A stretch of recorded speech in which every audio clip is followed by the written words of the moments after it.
डोंगरवाडीच्या जे डोंगरवाडीच्या मुली आहेत ना त्या घडीला नगरपालिकेने त्यांच्या रूम मध्ये राहू शकत नाही. बरोबर तिथं झालं त्या ठिकाणी. तुझी पण ड्युटी इथंच असते. मी 24 तास असते नाही 24 तास. बरं तुम्हाला नमुना माहित आहे का द्यायचा? पत्र द्यायचं नमुना माहित आहे? आम्ही सांगू तुम्हाला लिहित आहे ना? ओके. सगळे 10वीला आहेत का पुढं? सगळे 10वीला आहेत ना? किती वर्ष पहिली पासून. पहिली ते 12. बरं आता तुमच्यापैकी हो ना आपले सोबती आमची मुलगी तुमची बहीण किंवा आपल्याच नात्यातली एका मुलीने अशी घटना करून घेतलेली आहे. बरोबर. तर हे का झालं बाळांनो? आपण एकमेकाला आपले विचार काय करत सांगायला घ्यावं.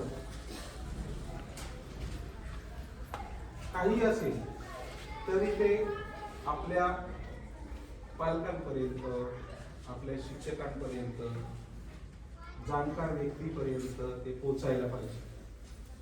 कोणती गोष्ट दडवून ठेवली काय असेल ते मनात ते सांगता आलं पाहिजे आणि दिलखुलास सांगा. एकमेकांशी चर्चा करा, एकमेकांशी बोला, सुसंवाद साधा. हे सगळं तुमच्यासाठी आहे. हे जे शिक्षक आहे, हे जे प्रिमायसेस आहे, हे जे काय आहे ती सगळी यंत्रणा तुमच्यासाठी लागलेली आहे. मला पगार मिळावा, मला मोठं व्हावं म्हणून नाही. मला मोठं केलंय तुमच्यामुळे मी आज आहे. आणि तुम्ही जर असं काही करू लागले तर सगळेच आपले अडचणीत येतात. महत्वाचं म्हणजे तुमच्या पाठीमागं आई वडील आहे, भाऊ बहीण आहे, तुमचे सगळे पालक आहे, कष्ट करणारे पालक आहे. असं काही करताना त्यांचा जरूर मनामध्ये एका कोपऱ्यामध्ये विचार करा. तुम्ही इथं तुमच्या गावाचं, तुमच्या कुटुंबाचं, तुमच्या तालुक्याचं नाव मोठं करायला नाही, तुमच्या शाळेचं मोठं नाव करण्यासाठी आलेला आहात. आणि हे करत असताना आपण आपल्या जाणकार व्यक्तीला, आता जाणकार कोण आहेत? आपले मित्र आहेत, वरिष्ठ भाऊ आहे, बहीण आहे, आई वडील आहे, याही पलीकडे तुमचे शिक्षक आहेत, अधीक्षक आहेत. यांच्याशी तुमच्या ज्या काही असतील म्हणजे समस्या, कमी तर जेवणाच्या काय आहे, तुम्हाला जेवण चांगलं मिळतंय का? सगळ्यांना राहायला चांगलं मिळतंय का? पाणी चांगलं मिळतंय का? कपडे चांगले मिळत आहेत का? इतर वस्तू ज्या आहेत त्या तुमच्या सेल्फीज ज्या काही वस्तू आहेत त्या मिळत आहेत की नाही, या सगळ्या गोष्टीचं इथं रजिस्टर मेंटेन केलेलं आहे. ते सांगा, मांडा, पालकांना सांगा. पालकांची मीटिंग होताना अजून कपडे भेटतच नाही. मला थोडं विचारायचं. बरं 10वीला किती मुली आहेत? हात वर करा बेटा. थांबा, बसू बसा, उठू नका. नाही, हात वर करा. हात वर करा. तुम्ही तुमची ज्यावेळेस तक्रार सांगितली सरांकडे किंवा मॅडमकडे तर तुमच्यावर चिडतात का? भांडतात मॅडम? सर भांडतात ना? तुम्ही काही तक्रार सांगितली का? सर भांडतात ना? आपल्या समाजाचे चांगले कार्यकर्ते या ठिकाणी आहेत, शिक्षकच आहेत, शिक्षक आहेत आणि मी ते केंद्र प्रमुख म्हणून आहे. काय तुम्हाला भीती आहे ना त्याची? सर भांडतात, काही तक्रार घेऊन गेल्यावर मॅडम भांडतात, डोळ्यावर धरतात, असं काय आहे ना? तुम्हाला कोणाच दबाव आहे? तुम्ही काही जर तुमच्या अडचण सांगायच्या पहिले गुरुजी मॅडम सर काय असेल तुमच्यावर काही प्रेशर टाकता का? नाही, सगळं तुमचं व्यवस्थित आहे. मग तिने का आत्महत्या केली? तुम्हाला काय अशी नर्वस वगैरे दिसली का? ते 1-2 दिवसापूर्वी शांत होता.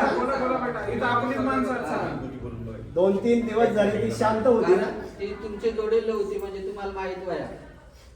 पण ती शांत का झाली? ती शांत का झाली? कोण बोलतो?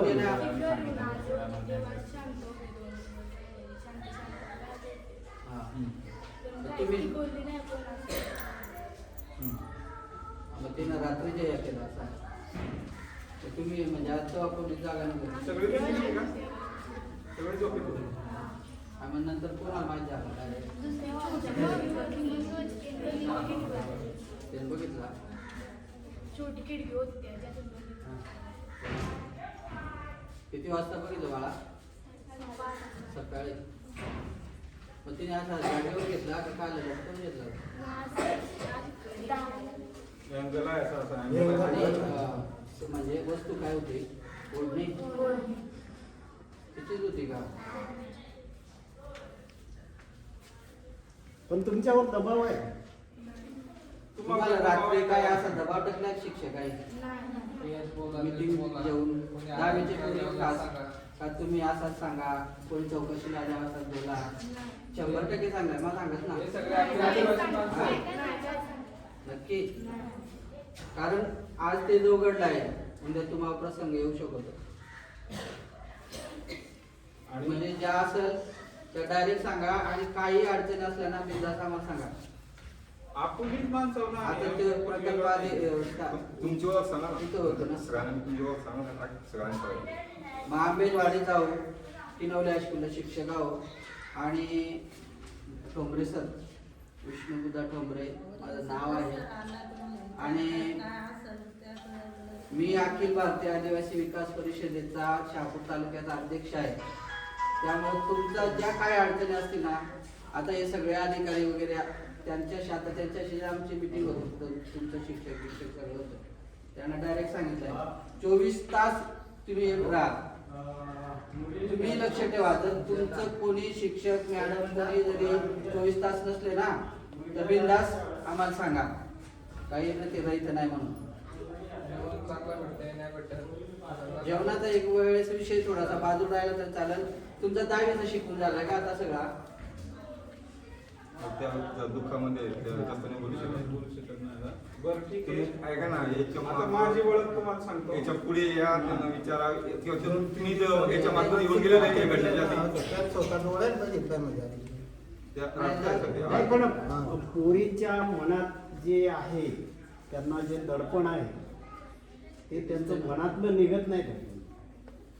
त्यांना दडपण आहे काहीतरी शिक्षकांचं की मॅडमचं की मुख्याध्यापक या फक्त गोष्टींचाच आहे. निवासी काही जास्त वरात काय त्या अजून झाले सगळे एक एक जातात का? आता 600 मुलं किती एकूण पडली ते 402 का तिथे. म्हणजे अनेक गावचे आहेत ना.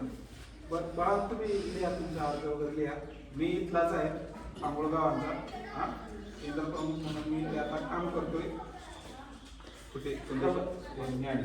आपल्या काय जगती काही अडचणी असतील काय तुमच्या समस्या असतील तर त्या आमच्यापर्यंत जरूर पोहोचवा घाबरून जायचं कारण नाही आहे जी आता घटना पुढे घडली नंतर काही तुम्हाला